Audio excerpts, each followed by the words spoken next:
The lantern that learned to listen.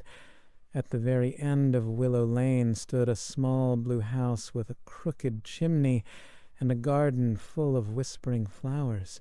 In that house lived a 7-year-old boy named Milo. Milo was very good at noticing things other people missed, the way the moon followed him home at night, the way the stairs creaked differently depending on who climbed them, and the way silence could feel loud sometimes.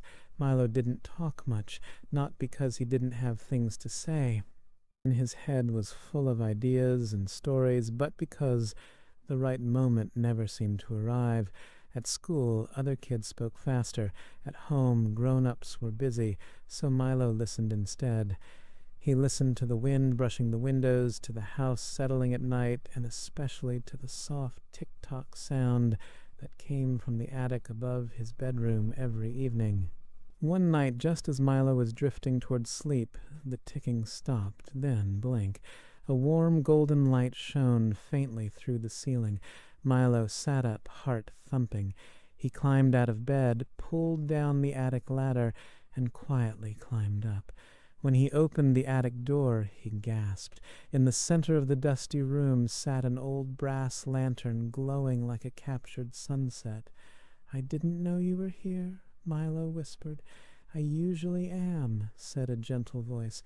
"People just forget to notice." Milo froze. "You can talk?" "I can listen," the lantern replied. Find our child. The lantern introduced itself as Luma, a lantern made long ago to help children whose feelings felt too quiet for the world. As Luma spoke, the attic faded away, and Milo found himself standing in a glowing meadow under a sky full of stars. Fireflies drifted like floating thoughts. "This is the listening place," Luma said. "Here feelings show themselves." A small gray cloud appeared above Milo's head, heavy and slow.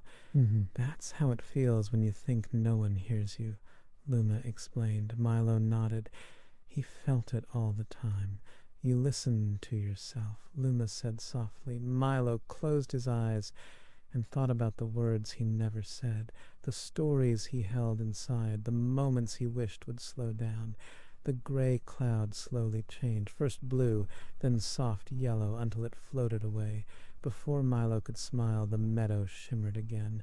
Luma carried him to a sunny park where a girl named Rena pedaled her bicycle as fast as she could. She crashed gently into a bush and sat down, angry and tired. "She runs so she doesn't have to feel," Luma whispered. Milo sat beside her. "You don't have to talk," he said. "I can listen."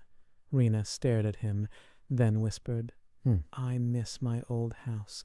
The air warmed, and the park felt brighter. Next, Luma brought Milo to a rocky shore where waves crashed loudly. A boy named Theo stood stiff and silent. "He was told crying wasn't brave," Luma said. Milo sat next to Theo without saying anything. After a long moment, a tear rolled down Theo's cheek, and the ocean calmed. "I feel better," Theo said quietly. "So does the sea," Milo replied. Finally, the world faded back to the attic. Luma's glow softened. "You've learned what listening can do," the lantern said. "Now remember, you don't need to be loud to be heard." "Will I see you again?" Milo asked. "Whenever you listen with your heart," Luma said, dimming gently. The next day at school, Milo raised his hand. He didn't rush. He didn't shout. He spoke when he was ready. The room felt calm when he did. That night, Milo fell asleep smiling as the attic clock ticked steadily above him. He was never invisible. He had just been learning how to listen. Shah the end Shah. Just subscribe my channel Tale of Loose and press the bell icon.